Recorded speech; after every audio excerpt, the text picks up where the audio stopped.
Pat CC video. Waka Flocka killed his dark side. The music industry is a lie.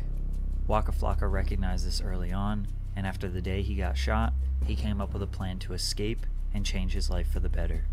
Waka is one of the rare examples of an artist who was able to see the highest of the highs in the music industry, and it didn't come crashing down in an all-out downward spiral. But make no mistake, his life wasn't easy. In the year 2000, his 10-year-old brother died because of a tiny decision that Waka made.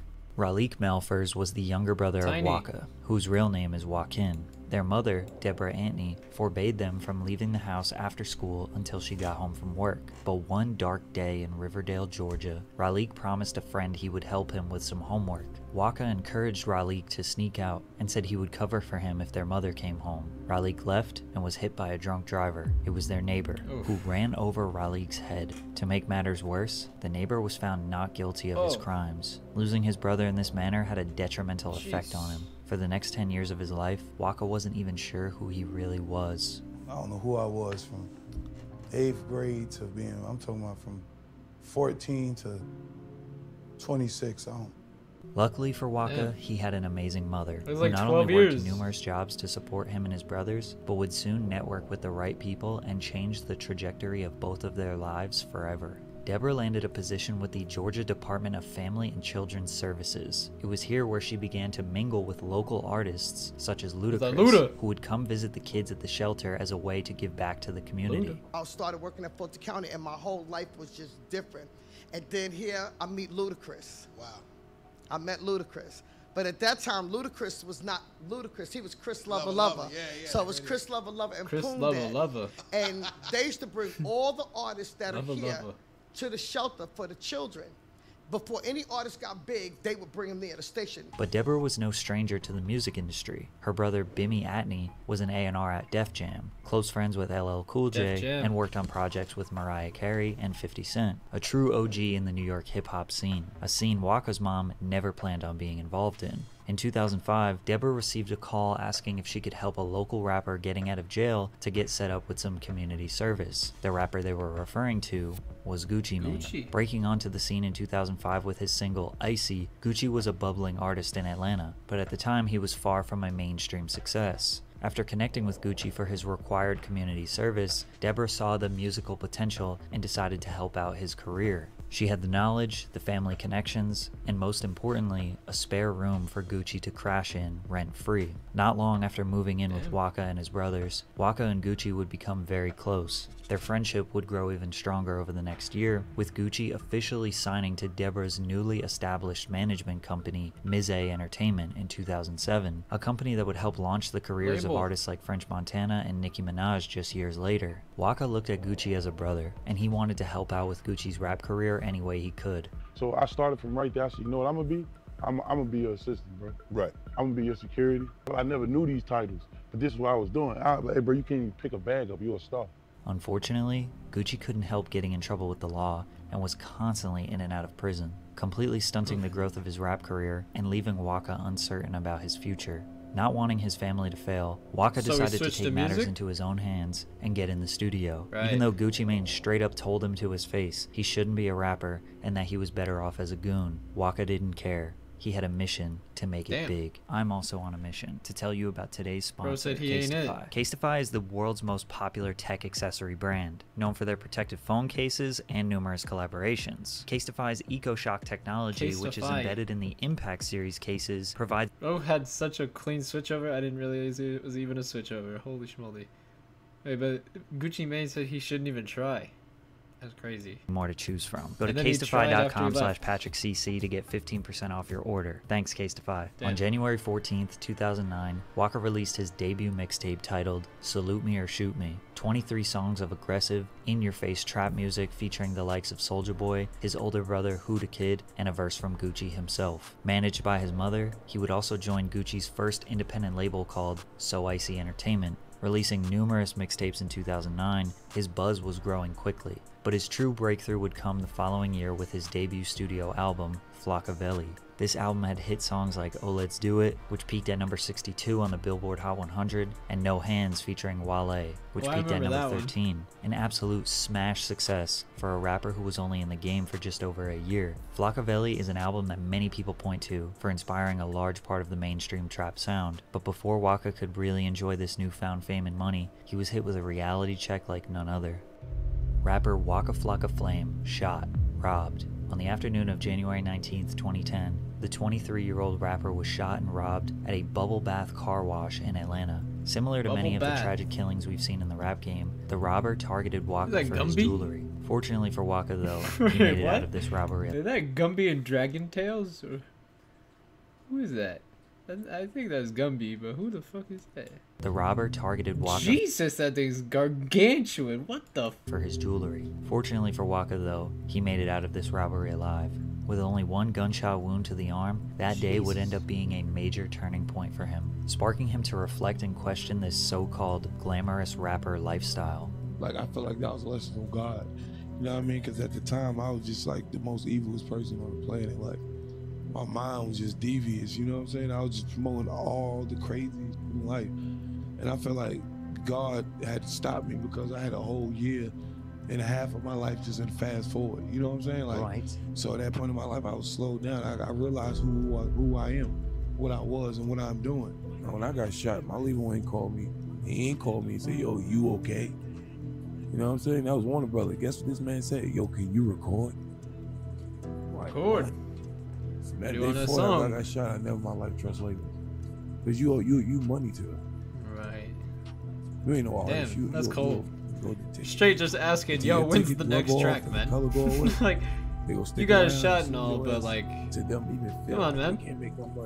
We're the No Hands Part 2. After recovering, gaining a new outlook on life, and having tons of success with his debut studio album, everything appeared to be going great for Waka. But behind the scenes, cracks were starting to form. A cautionary tale of why you should never mix business with family. In May of 2010, Gucci Mane announced from jail that he was leaving his label So Icy Entertainment and cutting ties with Mize Entertainment, no longer to be managed by Waka's mom. Allegedly, Mize was booking Gucci for shows across the country without disclosing that he was headed to jail, and also illegally selling Gucci Mane verses, which resulted in several federal lawsuits, which led Gucci to saying the following: "I'm taking control of all my business properties and keeping the focus on my career, my music, and my artists. All the pieces to the puzzle are finally in place, and once I get home, it's Gucci time." Gucci Mane would then become the president and CEO of Brick Squad 1017 Records, an imprint of Warner Records, the label that Waka Flocka would sign to as well, making him one of the first artists on Brick Squad. Although Waka was still managed by his mother, this whole situation would kickstart the eventual demise of their friendship. After riding the momentum of Flockavelli into 2011 and releasing a collaborative mixtape with Gucci Mane called Ferrari Boys on August... That's quite the move. He left the label that he was correlated with his mom with, and then joined, or then made his own label, and got her son to join him. That's pretty crazy. Of that year, Waka would start his own label under 1017 Records called Brick Squad Monopoly. He was on top of the world. He had another single in rotation, Round of Applause featuring Drake, and Waka was a mainstream star. But just as he was reaching his peak success, he was hit with another tragedy. Waka's best friend and fellow 1017 rapper Slim Duncan was shot and killed. On December 16, 2011, Slim was at Star Studios in Atlanta. The whole 1017 family was there because Gucci Mane had a video shoot scheduled. At some point, Slim got into a verbal altercation with Young Vito, another ATL rapper, which ended in Vito taking a shot at Slim's stomach. He was rushed to the hospital and later died. Waka tweeted, "Wish it was me. My right hand is gone." Waka was devastated. First he was shot, now his best friend was taken out. He blamed himself for the incident. How did Slim Duncan's death affect you? I mean, I'm sure it's still affecting you now, but I don't accept it. I don't accept it. Period. Like as far as like you don't feel like he's gone? Yep, I don't accept it. Keep his number in your phone and don't accept it. You can't accept it. Do you feel like justice has been served, being that the guy that did it? I hope he win. Hope he free. Hope he get free. Straight up. He better hope he doesn't. I saw you put on Twitter, you wish it was you, like. Yeah, that's my dog. Like, I made him rap. You know what I'm talking about? If I would never made him rap, man, imagine, you know what I mean? That's how you feel? Like, yeah. So you feel like if you hadn't made him rap, he'd still be here? Yeah. Wow, that's heavy, man. That's heavy to wear. You can hear the pain in Waka's voice. He needed to restart his whole career, his whole life. If he didn't make any At least rap, he he'd still had his be brother there. Gucci Mane, and that was enough for him to still want to pursue a rap career. But as Waka continued to get more and more popular and began taking some of the Shit's still spotlight away dangerous, from so, Gucci, tensions would rise and egos chance, would clash, but maybe. culminating I in don't a know. public beef that That's would crazy. rip the two apart. Waka Flocka Flames officially dropped off Brick Squad 1017. Big Guwop says, "Give me an offer for this disloyal dude." This tweet from March 15th, 2013 would send shockwaves across the entire hip-hop scene. A rep for Gucci claimed that the tweet was the job of a hacker, but Waka didn't buy it, sparking Waka to respond with, "I'm the loyalest person you could ever see. I took on a man's beef, risked my life, hung out the window, risked my freedom. I never backed in a corner. To my knowledge, it ain't nothing but jealousy." Also in that same month, Waka would diss Gucci at a Dipset reunion show. Things got even more heated between the two when Gucci sued Waka Flocka and his mom in November of that year, stating that Deborah stole jewelry from him, failed to report tax information on her income, misappropriated his assets, withheld royalty payments, and inflated costs and record label expenses. Waka would clap back on Twitter, but also made an appearance on The Breakfast Club to air out how he was feeling about the fallout. I want him to eat though, you know what I mean? I don't want to be out here looking like a bum. I don't care how crazy he doing, or I don't care if he jump off the roof. I don't wait. If I catch him, it's going digital. I don't want to kill him or nothing. I just want to slap him a couple of times, like a little brother. The duo, once referred to as the Batman and Robin of the Atlanta rap scene, was now completely dismantled. Plus, it didn't help that fans were taking Gucci's side, since they all thought the only reason Waka was popular was because of Gucci's fame. And just when things couldn't seem to get any worse, Waka was struck with another family tragedy. Rapper Waka Flocka Flame's younger brother, K.O. Red, dies from apparent self-delete. On December 29th, 2013, Waka would lose another younger brother. K.O. was an artist, just like Waka, trying to make a name for himself in the rap game. The two of them had music together, performed together, and were extremely close. There was a lot of pressure being the younger brother of Waka Flocka Flame, and sadly K.O. was also losing his eyesight. The night K.O. expired, he had attempted to reach out to his big bro, but now fallen back into his fast-paced lifestyle, Waka did not answer the call, making him wonder if anything would have been different if he had just stopped for a second and picked up the phone. That's gotta weigh on his brain a little bit. Damn. I call him back, no answer. He called you before he. I don't know who else he called, but that's what if I done picked that call up? Like, that's when I seen like, yo, this rap shit. The loss of K.O. made Waka turn to getting high to numb the pain, a slippery slope for anyone to fall down. He lost two blood brothers. He lost his best friend that he had considered a brother, and had a falling out with Gucci, who was basically his adopted brother. Waka was losing everyone. Life was passing him by, and he had lost sight of the things that truly matter. He decided he needed to better himself. He finally had enough. Reevaluate his life, focus on being a role model instead of just a rapper, and that's exactly what he did. Waka was well aware at this point in his life how toxic and manipulative the music industry really was. Not only did he let himself get caught up in the lifestyle, he was blatantly lied to from the very start by his label. After signing for only $50,000 in 2010, Warner would constantly cover up how much revenue he was generating. As soon as I signed the deal, it just all hell broke loose. Like the label been lying from day one. Lie about how much money Day one. Like when I tell y'all, like I told them, like, all right, yo, did I recoup yet? They're like, nah, you ain't recoup. I'm like, how did I not recoup? I got 400 shows a month. Yeah, man. Every record I got was popping. I'm like, how did I not recoup? It was acts like this that added salt to his wounds and confirmed to Waka that he was right to take his life in a different direction. Being a father figure, learning financial literacy, investing in businesses, and pursuing other passions like sports and video games being his new priority. After getting married to Tammy Rivera in 2014, Waka made a commitment to being a strong father figure in the life of her daughter Charlie, the child that Tammy had when she was just a teenager. Although Charlie isn't his biological daughter, that didn't matter. The two built a special bond, and Waka has been by her side ever since she was 4 years old. And basically after 2014, he stopped caring about the music industry. He never dropped another album, he didn't care about any fame, he just wanted to better his life. He also began focusing his time on suicide prevention and mental health awareness. Him and his mom started the No RIP Foundation in honor of his brother, which helps grieving families by promoting responsible media reporting on deaths. Investing his time in mental health awareness also helped him come to terms with the loss of his brother K.O. tweeting this in 2020. "You have no idea how it feels to want to delete your own life, man. My little brother took his own life, man, and I deal with this fact every birthday because his birthday is a day after mine. This year I'm officially accepting the fact that he's in a better place." Because of his efforts, Waka received an honorary doctorate in philanthropy and humanitarianism in New York. Although Waka did extremely well financially thanks to his rap career, he wasn't the smartest with his money early on, which, to be fair, not many rappers are. However, with his newfound perspective on life, he started taking financial literacy and business very seriously. Seems like they go pretty crazy. Once I learned the credit game, it was over. Game was over.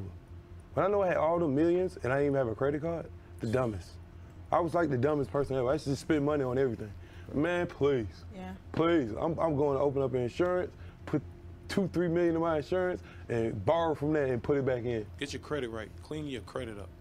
From me to y'all, clean your credit up. Stop putting everything in your name. Create a business, an LLC. Put everything in your LLC. And open up a C Corp. And if you don't know this, you need to figure these out. I'm telling you the names. Get a C Corp to run an LLC. If you want to make it even deeper, go get a trust fund to run the corp that runs the LLC. You want to get even deeper, own 2 trust funds for your business and your person to run that. I don't even have a bank account. I have no. He didn't totally stay out of entertainment though. He was able to land a pretty successful reality show on WeTV called Waka and Tammy, What the Flocka, which definitely had its downsides, but at least he was able to get money while spending time with his family. We probably won't get another Waka Flocka album, and if we're lucky, maybe a single here and there, but that's okay. These days, he spends his time playing old school video games, building his farm, feeding his cows, investing in cryptocurrency, philanthropy, and living life to the fullest. Whenever he does speak or post on social media, it's to try to get you to learn from him and try to better your life. Waka didn't get stuck in the music industry trap. He made millions of dollars from music, but at the expense of losing loved ones. Most people would continue the rat race, drugs, partying, and pursuing a career filled with depression and satisfying others for a dollar. But Waka, he quit and took his life into his own hands. Funny thing is, he's richer now than he was before, and he's happier. So why would he ever go back to music? Pretty true. And men seems pretty better off without it. Seems like he had a lot going wrong there. Man lost like all the fam. That is